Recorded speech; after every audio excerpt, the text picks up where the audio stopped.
The rain in New England never just falls, it suffocates, wrapping the entire coastal town in a freezing mist.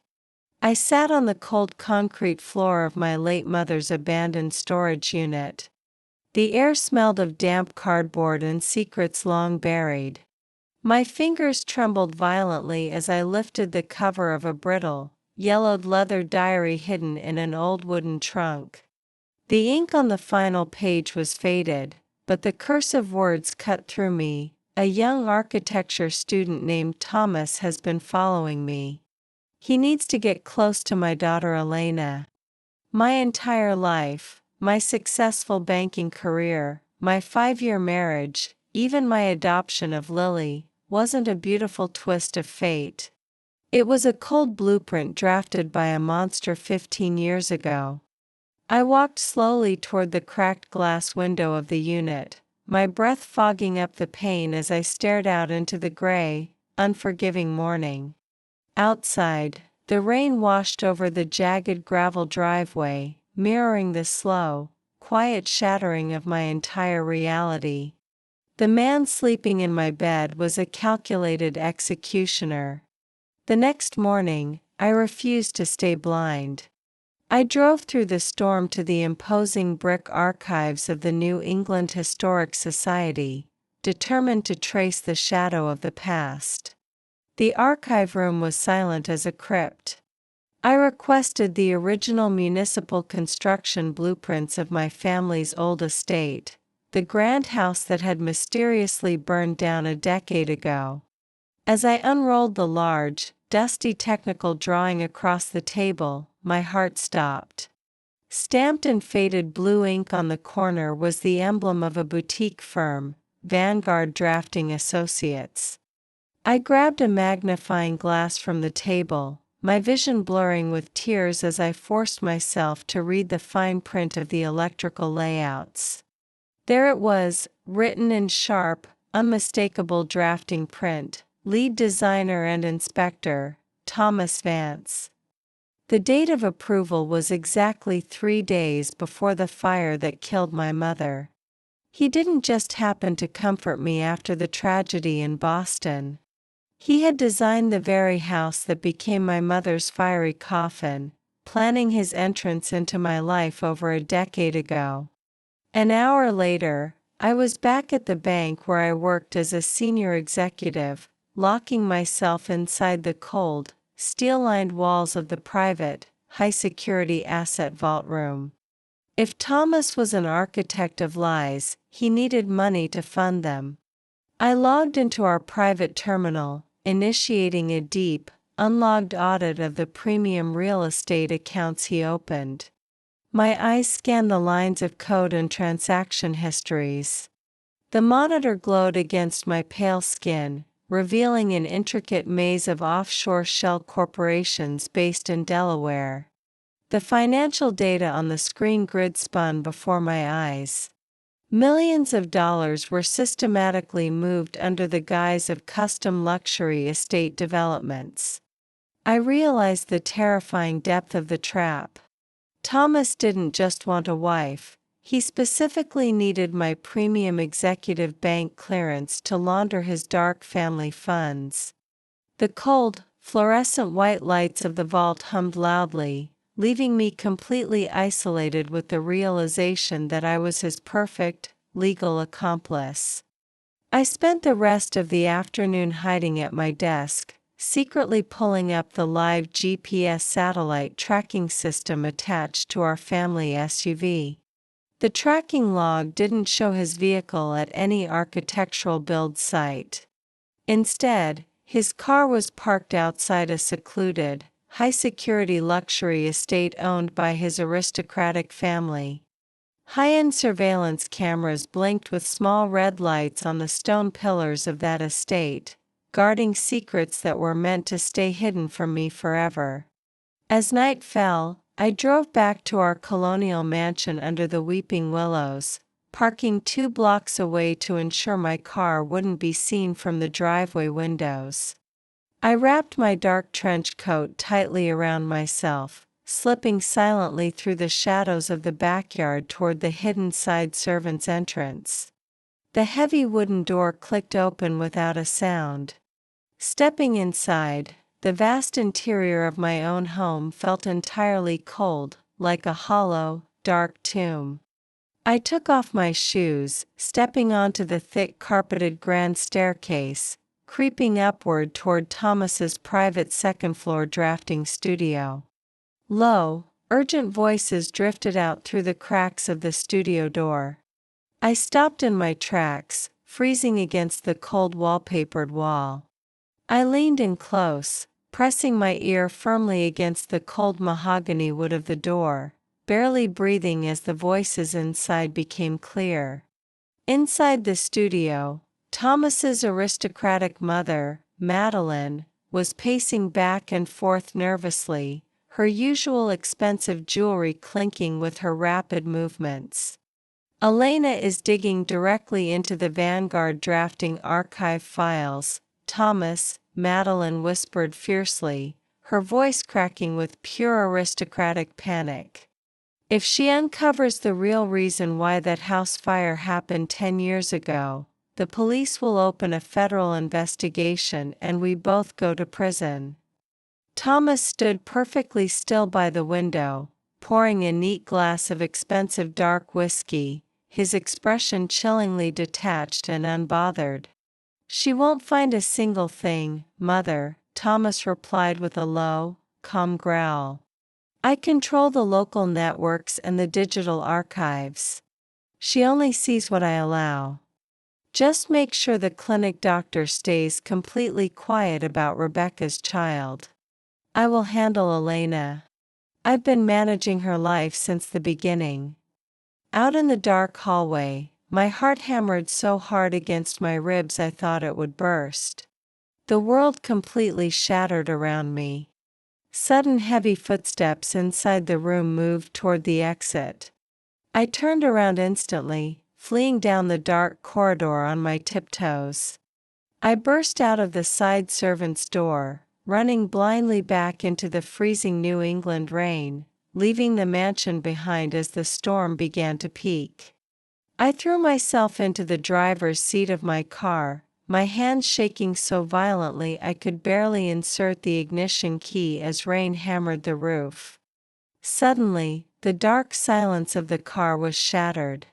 My smartphone on the passenger seat buzzed aggressively, lighting up with an unknown caller ID. I answered with a trembling breath. A highly distorted, digital electronic voice filled my ear, sounding cold and mechanical. "Elena. You think you know the truth about Lily? Thomas didn't just swap the baby to save your sanity," the voice whispered mockingly. "He swapped the baby because your real biological child is still alive. He hid the truth from you for 4 years." The line went completely dead, leaving only the aggressive sound of the storm pounding against my vehicle. My mind spun into total chaos. A second later, a text message arrived. It contained an address to an abandoned industrial boatyard in Rhode Island and a single attached image. I clicked the attachment. It was a grainy photograph of an old hospital newborn identification bracelet with a tiny ink footprint stamp. Printed on the faded plastic band was my true biological name and a date of birth that matched the exact night my life was shattered. Without hesitation, I drove south for hours through the blinding rain, arriving at the decaying, desolate Rhode Island boatyard at 2 a.m. Massive hulls of abandoned, rusted metal ships towered over me like prehistoric monsters sleeping in the freezing dark fog. I stepped out into the pouring rain, my boots splashing through deep puddles of black mud as I walked toward a leaking, dark hangar door. I entered the freezing, hollow hangar. The beam of my flashlight cut weakly through the dense fog, illuminating rows of broken machinery.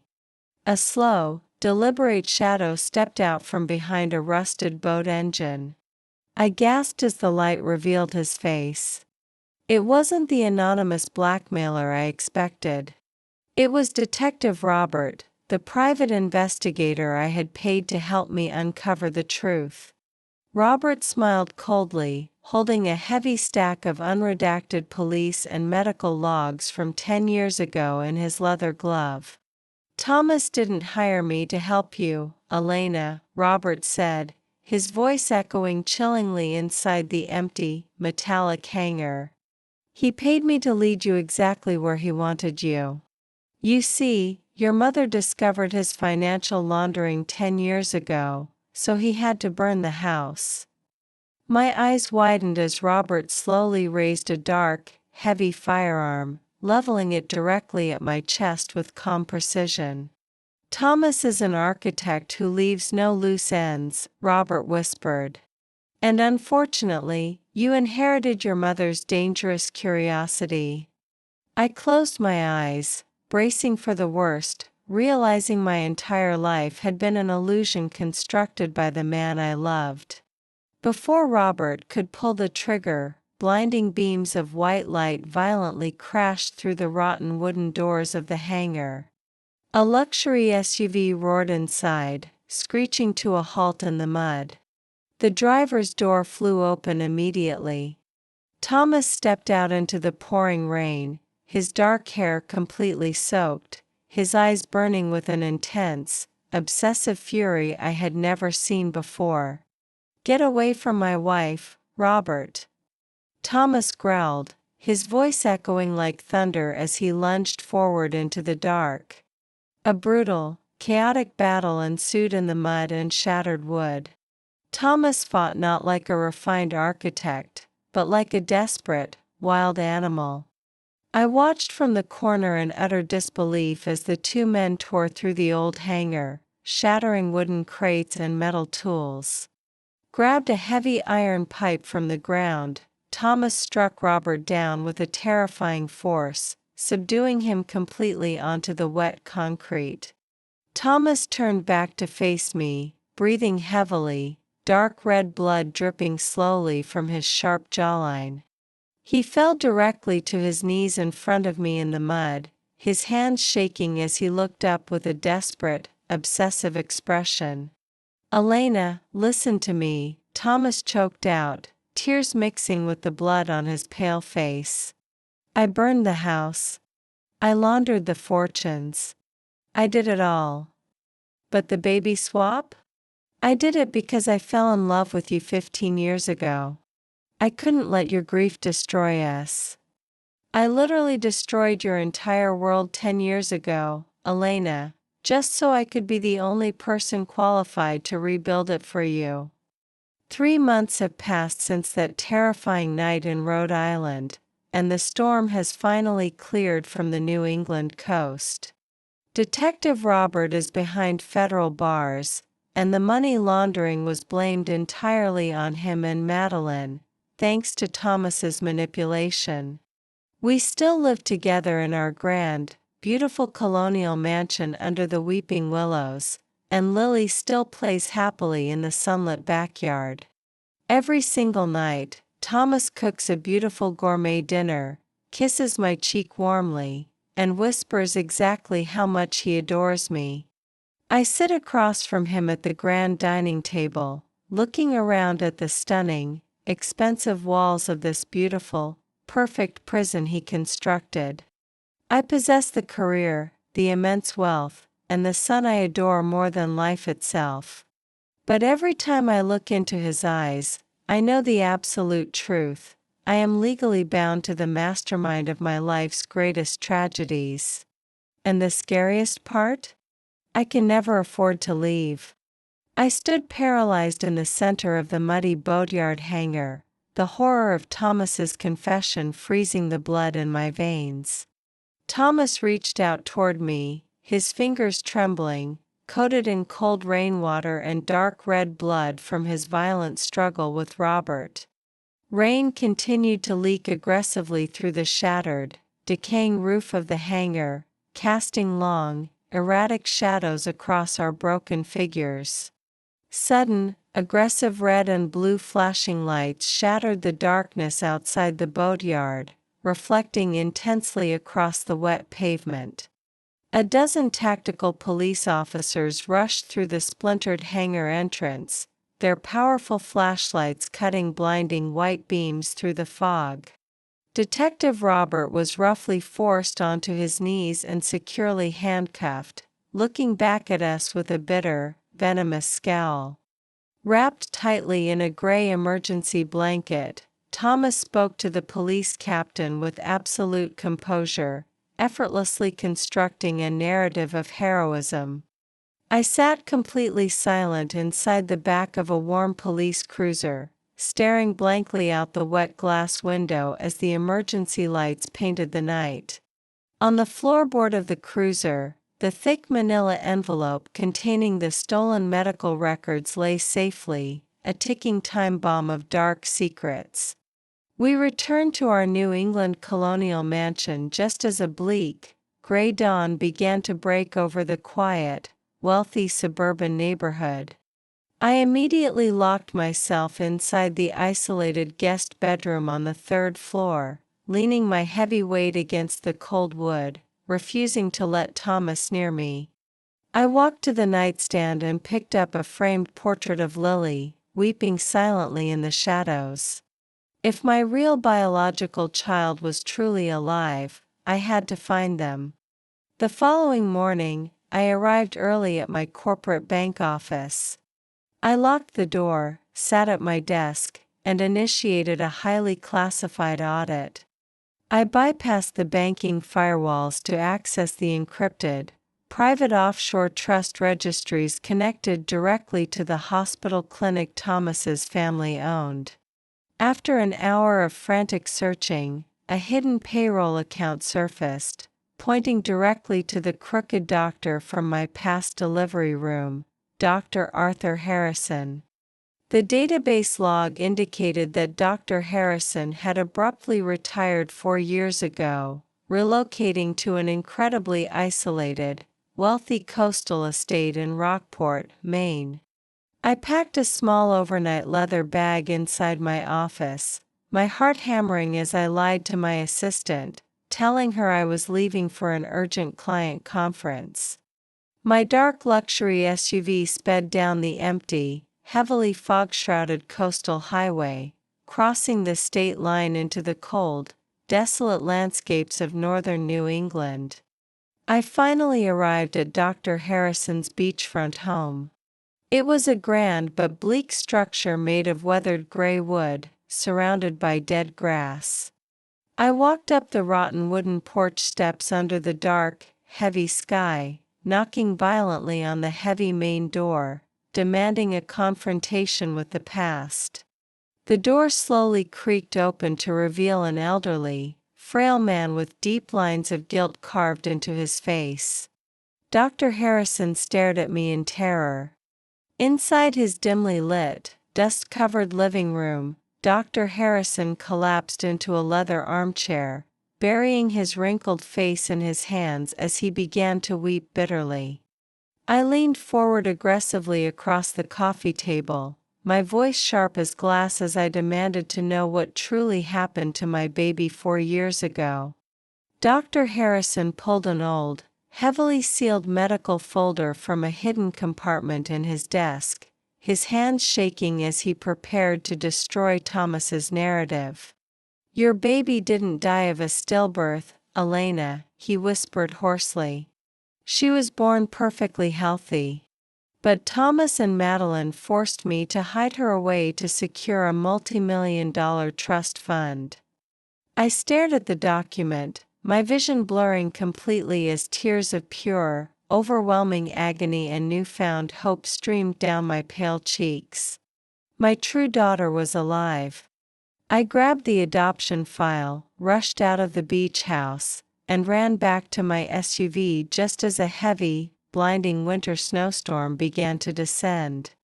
I drove through the night across the state line, my dark SUV navigating dangerous, narrow mountain roads in Vermont as the snowstorm turned into a whiteout. The car's dashboard clock glowed a cold neon blue, showing 5 p.m. as the dark forest trees around me became buried under thick layers of ice. Behind the steering wheel, my face was a mask of absolute determination. I didn't care about the blizzard, I only cared about the 4 lost years. I finally reached St. Jude's Orphanage deep in the Vermont wilderness. It was an imposing, ancient Gothic stone convent surrounded by skeletal winter trees. I walked up the snow-covered stone steps, my heavy boots leaving deep tracks as I approached the massive, ancient wooden double doors. The heavy door opened to reveal a stern but kind older Mother Superior in a traditional black and white habit, who quietly ushered me out of the blizzard. Inside the cold, quiet stone corridors of the convent, the only sound was the echo of our footsteps beneath old religious oil paintings. The Mother Superior unlocked a heavy iron cabinet, pulling out a large, leather-bound historical registry ledger and placing it onto a counter. My eyes frantically tracked down the columns of handwritten names until they landed on a specific entry, Clara Vance, placed under absolute anonymity. The nun led me to an interior glass viewing window overlooking a beautifully lit, warm playroom filled with colorful children's toys. Sitting on a soft blue rug in the center of the room was a beautiful 4-year-old toddler girl with golden blonde hair and piercing blue eyes. She was my exact mirror image. I pressed my trembling palm firmly against the cold glass window, tears of profound maternal love and paralyzing terror streaming down my face. She was so close. Suddenly, the violent vibration of my smartphone inside my trench coat pocket broke the sacred silence of the stone hallway. I pulled it out. The screen displayed a picture message from an unknown number. It was a live photo of Thomas and Lily sitting in a bright ice cream parlor, smiling happily. Below the photo was a text line from Thomas, "She looks just like you, doesn't she? Come home, Elena. Let's keep our beautiful family whole." He had been tracking me. I looked back through the glass window at Clara one last time, an expression of complete heartbreak on my face. To protect her, I couldn't claim her yet. I turned around and walked away from the viewing window, my head bowed low as I stepped back out into the freezing, merciless winter storm alone. My dark luxury SUV pulled away from the Gothic convent, its red taillights slowly fading and vanishing into the thick, falling white snow as I drove back. I entered our grand New England colonial mansion late that night. The interior was completely silent, dark, save for the flickering orange light of the fireplace. Thomas was sitting calmly in a premium leather armchair by the fire, holding 2 crystal wine glasses, looking completely immaculate and unbothered. He looked up at me as I walked into the room, his intense dark eyes holding a terrifyingly possessive, loving, yet unyielding smile.